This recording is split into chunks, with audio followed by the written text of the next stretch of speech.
The KGB also hoped the scientific effort at Giza would shed light on one of the most intriguing mysteries of our time: alien abductions. For the past few decades, there has been a growing belief that extraterrestrials are abducting humans. The typical report has aliens entering bedrooms through walls, levitating people into waiting spacecraft. On board, physical examinations and experiments take place by small, bald creatures with enormous eyes. For some, it is hard to believe reports like these have a basis in physical reality. But most do agree the abduction phenomenon has grown to epidemic proportions. Whitley Strieber has written several books about his alleged abductions. Carl Sagan wrote an essay saying that we'd probably be visited by aliens on the average of every 10,000 years.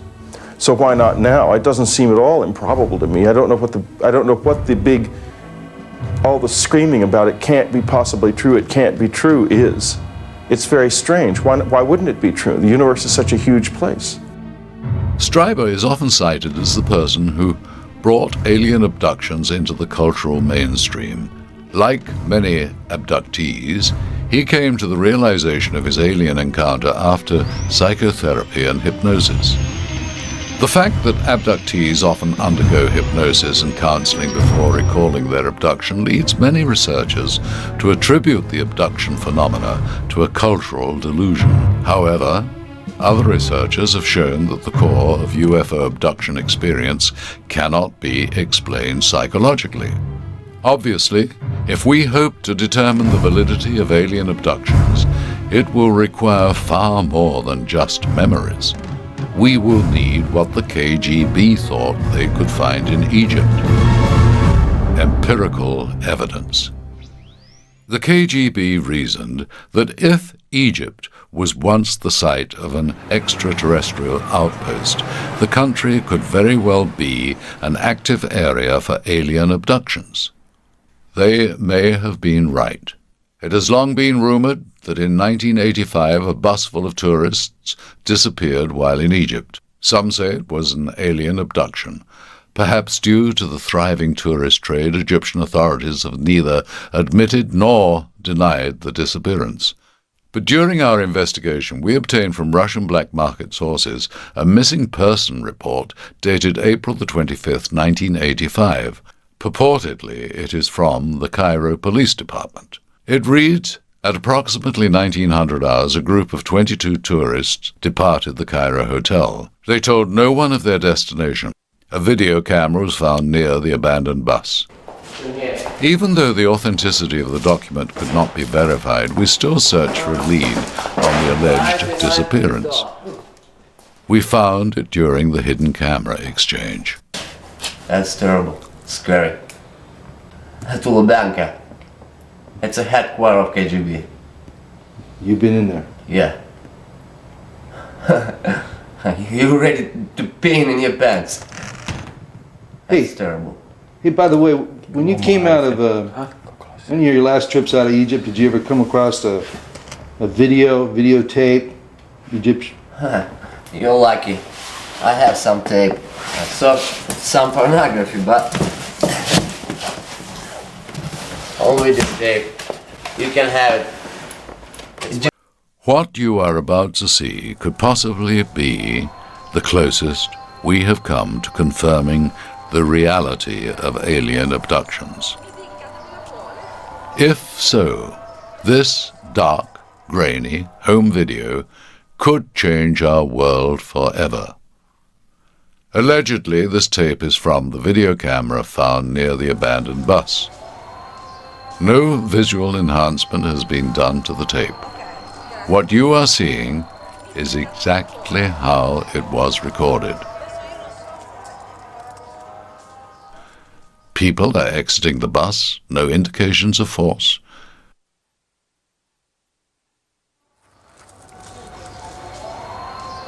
We wondered if terrorists could have been the cause of the disappearance. No signs of that.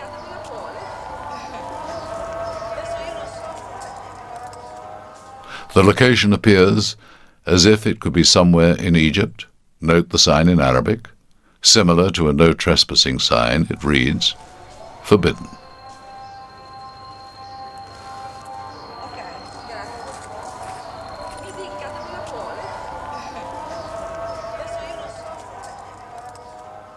The group seems to be gathering around what appears to be a wooden covering of some kind.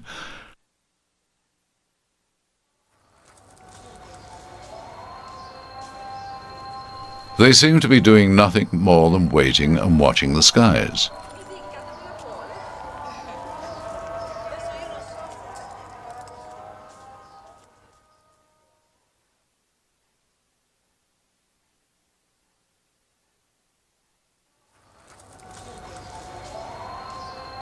Night has fallen. Flashlights come on.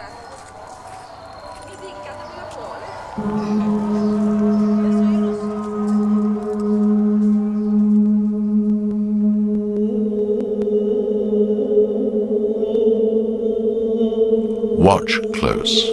What follows is either a cruel hoax or the first alien abduction ever visually documented.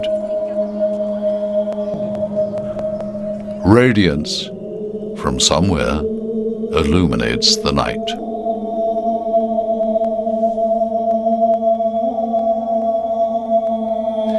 Were these people victims of an alien abduction? We asked a psychologist who specializes in post-abduction stress disorder. Due to the nature of her work, she declined to be identified. These individuals don't look like individuals who generally report alien abductions. Most abductees recall a terrifying experience. They remember being panicky, scared, petrified with anxiety. But these folks look like those going to church. Look how they walk. Slow, reverent, some with heads bowed. Note the faces, the expressions, hopeful, peaceful, and now jubilation. They appear to be welcoming the abduction. This is most unusual. We examined the videotape for signs of fraud. Since the mid-80s, home video cameras have become increasingly sophisticated. Lenses are faster, enabling better images under these low-light conditions. Through the integration of motion correction filters, the distortion effects you see have been greatly reduced.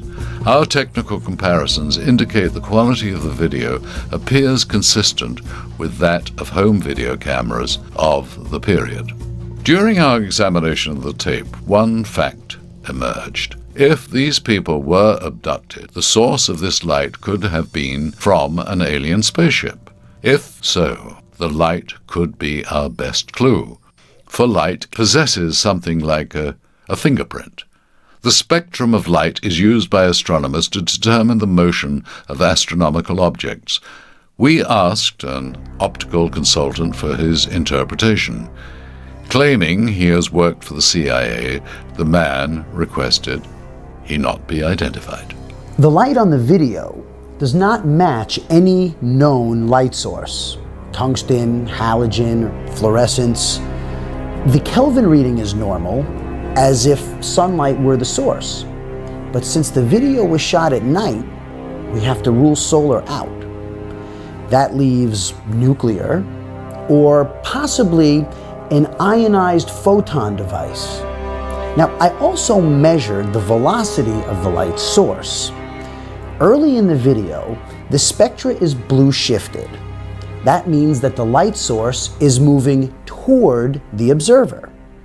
But what is astounding is the magnitude of the blue shift. The speed of the light-emitting object must be moving at relativistic speeds, fast enough for Einsteinium effects to take place. Now, later on in the tape, I took a reading. In fact, I have it here. Yes, later on in the tape, I took a reading, and the spectra had shifted away from the ultraviolet region. Now, when the light is at its brightest, it's no longer blue shifted at all. The spectra is normal, as if the light source is at rest, just hovering over these people. Later in the event, the spectra became red-shifted. This means the light source is accelerating away from the observer, in this case, the camera. Now, when the camera was on the ground, the light was weak, but I was able to get a reading. It shows the object was traveling near the velocity of light, the speed limit of the universe. It had reached this speed in seconds. Whatever these people saw operated beyond our known laws of physics. It's as if something came to Earth in a streak of light, hovered over these people for a second or two, and then they vanished. Like magic. If these people encountered something not of this earth, why were they not fearful? And how did they know the time and location of the alien visitation? Questions our investigation will answer when we continue. Through the forensic reconstruction, they were able to replicate the face